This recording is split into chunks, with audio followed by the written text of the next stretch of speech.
So, and what about security guarantees? So there is a pretty valid risk, in my opinion, that if there is no security guarantees. So first, why would Russia oppose a security guarantee? I'll ask you that question, Scott. I want your thoughts on it as well. Because if Russia, if there's troops, Western troops in Ukraine, that's not really a risk to Russia. Those troops are not going to enter Russia as long as they're like defense, missile silos in Ukraine. That's not really a risk to Russia. So, in my opinion, having troops in Ukraine, European, America will probably not accept.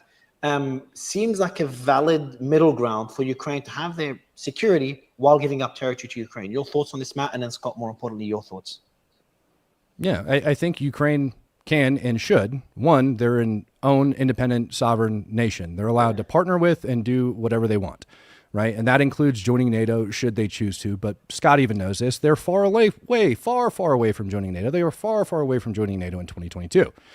But as far as that goes, in order to guarantee the peace, you can look at it as a security guarantee in one way. You could also look at it another way to keep Russia in check. Because like I said, they did sign their name to the Budapest Memorandum, and they violated it several different times. They even violated international law, one could say, by invading Ukraine after they illegally annexed Crimea. And so Ukraine's looking at this as a way of having something. And if Russia is not worried about reinvading Ukraine, then they really shouldn't be worried about whoever signs their name to a list and says, we will defend Ukraine, especially if those countries are as weak as Scott says, then in which case, who cares? Why would Russia be so afraid if they don't have intend on invading Ukraine any further? So, Scott, that's the question. So I understand Russia's concern. I agree with you that Russia has concerns with NATO expansion. I disagree with Matt. We'll have that discussion afterwards. It's like, even if it's a sovereign country, if Mexico wants to have a pact with China and have military equipment, Chinese military equipment in Mexico, even if it's a sovereign country, US will not accept that. So I'll get your thoughts on that. But Scott, in terms of having European military in Ukraine, to at least give Ukrainians peace of mind that this won't happen again, as happened in 2022 and 2014, why do you think that's not acceptable for Russia? Because Europe's part of the problem, not part of the solution. Europe is, comprises NATO. The European nations have spoken out in extremely hostile fashion to Russia even before the special military operation began.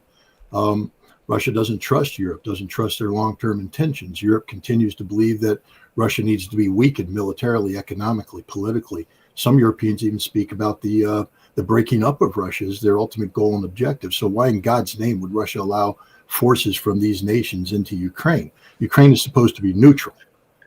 That's the goal and objective here, is neutrality. And you can't be neutral when you have the armed forces of nations who are openly hostile to Russia on the soil of a supposedly neutral nation. So, Scott, the Budapest Memorandum is 6 paragraphs. Could you state in there where they agreed to neutrality and not to join NATO?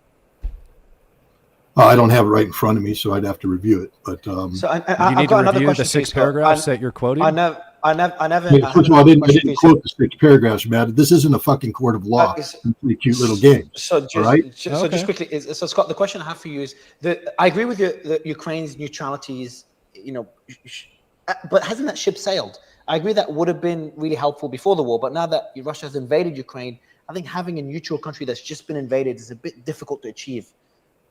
Even though most Ukrainians are against the war, I think now at the beginning, and Matt, these stats kind of counter your point that Ukrainians are tired of the war. At the beginning, there was 22% that wanted to fight until they win the war. That was in 2022. The number now 70-something% that wanted to win to fight until they win the war. Now it's down to 24. And in terms of negotiating an end to the war as soon as possible, the number was 22% in Ukraine that wanted to negotiate an end in 2022. Now 70%. So the Ukrainians are tired of this war. But back to the point, Scott, would they really accept a peace deal without some sort of guarantees that are not a risk to Russia?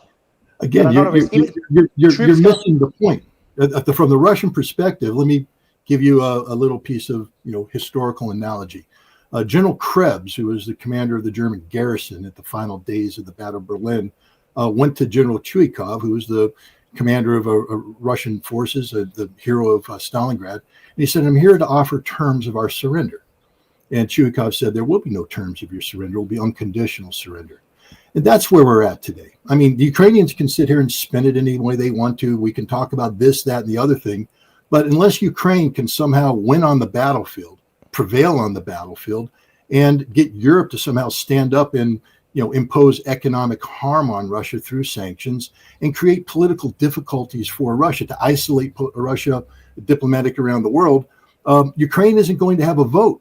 They voted when they decided to, violate the Minsk Accords, to walk away from the Minsk Accords. They voted when they allowed NATO to basically use them as a proxy. That's not me saying, that's not the Russians saying it. Secretary of State Rubio acknowledges that it's a proxy war between the United States and Russia with Ukraine as a proxy. The Ukrainian defense minister acknowledged that back in 2022 and 2023. It's a proxy war. So Ukraine no longer, they've foregone the concept of, independence and sovereignty and making their own choice. Their only choice is total defeat or to accept terms in which they recognize their neutrality. And this would be not neutrality like Finland, or because Finland, remember, promised neutrality in perpetuity, but they've walked away from that.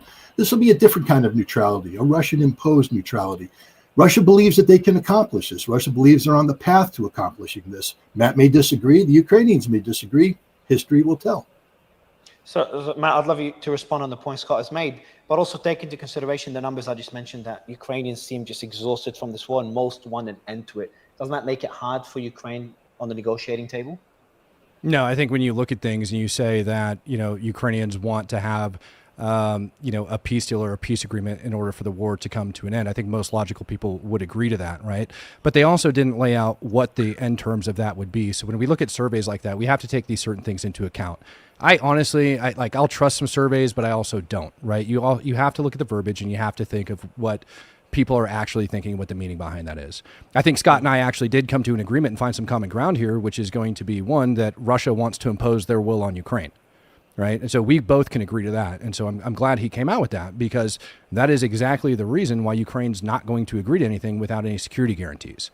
And if Scott wants to ignore the facts that I brought up, like the fuel crisis and the water crisis and all of those things that are taking place and the drastic impact that's hitting like the Russian economy currently, and pretend like I didn't say those things and move on to a different subject as if their economy is doing great and Europe's is doing horrible, okay, great. That's fine. They can continue to throw meat waves at Ukraine and they'll continue to get mowed down.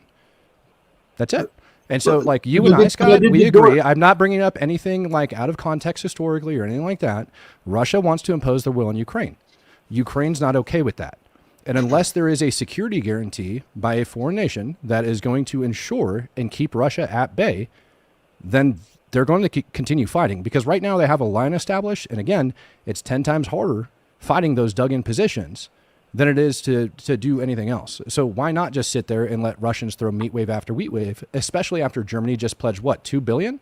And then you've got Canada building new factories. I believe the same thing also, Canada also just put up $500 million to buy more like weapons being supplied. So all of that continues to come. And Scott, I don't know if people have showed you, but I've seen them. I've seen the munitions that Russia is using on the front line. I've seen the crap drones that they're using. I've seen the Russians taking anti-tank mines, chipping the explosives out of them, melting them down and pouring them into plastic water bottles and trying to use these like improvised drones to fly into Ukrainian positions. You're acting as if they're some like superior force when they're getting a buttload of ammunition and they're getting a buttload of troops from North Korea, which neither of those two things turned out well for them.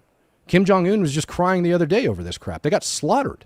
Absolutely slaughtered. So by all means, if Russia wants to continue to kill North Koreans and send them to the front line to get slaughtered, if they want to continue to like chip apart freaking landmines and use that and pour that into water bottles and try to send that on drones to have an effect with fuses that aren't even made for them, let them have at it.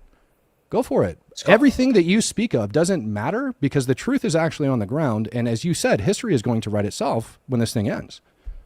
Yeah.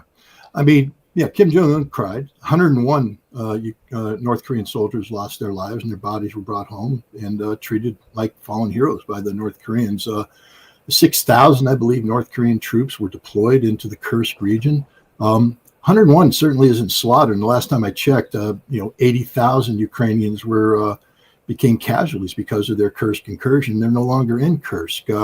So, I mean, if that's the kind of Ukrainian victory you want to applaud. You can cite anecdotal things. I'll just tell you right now, I've been to Crimea recently. I don't know if you have or not, but it doesn't reflect anything that you've said. I know people who are in Lugansk and Donetsk right now. The stores are full of food. Yeah, the water gets turned off now and then because there is a water problem. The Ukrainians have been hitting water distribution points, civilian targets, by the way, with their drones. And so the Russians are in the process of repairing them, and water will be restored. Fuel shortage, it's war times. If, I don't know what the status is today on it, but I can tell you in Crimea that cars drive. There's no problem with cars. There's heat, gas is provided to the homes. There's food in the stores, and the people are doing quite well. I was just in Russia, literally got back last week, and their economy is booming. There's no economic problem in Russia. So, I mean, we can just deal with reality. There is a spin that people put on, the reality to make it look as if Ukraine has a chance. The British have been very effective in creating the keep Ukraine in the fight notion. In order to do that, you have to show that Ukraine has a chance and that Russia is somehow being diminished. I will tell you right now, I know personally the Russian commanders that are out there doing the fighting. I know the frontline commanders, the battalion commanders and such.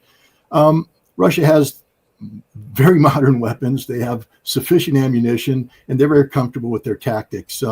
The people that I meet aren't people that have the look of defeat in their eyes. They're people that have the look of determined victory in their eyes, and they believe that victory will be theirs. Now, maybe they're good liars. Maybe they're good at disguising the reality. But I've known these people for many years, and I'm confident that what they're telling me is the truth. Scott, one more question, sir. I'm going to ask you one more question, and Matt, I'll let you respond. So there's a Trump post as well talking about Western support for Ukraine. He's going to change his tactic with Putin. He said the following: "It is very hard, if not impossible, to win a war without attacking an invader's country." That came as a surprise to many. "It's like a great team in sports that has a fantastic defense, but is not allowed to play offense. There is no chance of winning. It is like that with Ukraine and Russia. Crooked and grossly incompetent Joe Biden would not let Ukraine fight back, only defend." How did that work out? How do you interpret that post? And could that change political desperation on the part of Donald Trump? Let me just make certain things very clear. It was Joe Biden back in the fall of last year that was authorizing the Ukrainians to use ATACMS missiles into the strategic depth of Russia.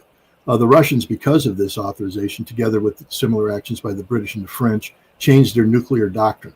And it got to the point where in late November, early December, the CIA was briefing members of Congress that there was a greater than 50% chance that there would be a nuclear confrontation between the United States and Russia because of this Biden, this new Biden doctrine, so to speak, to give Ukraine a chance to strike back. What did Donald Trump do? He gave an interview to Time magazine where he said, "When I'm president, I won't allow that to happen because I understand the consequences of this, that makes the United States a direct participant in the conflict." So that's the Donald Trump that's on the record. Now, what he's doing here is playing political games because coinciding with that statement was a announcement, reported in the Wall Street Journal that the United States will be providing 3,000 some odd hundred ERAM missiles, air-launched missiles with the ability to strike 700 kilometers into Russia's depth. First of all, let's look at that. Those missiles were conceived in 2023, 2024.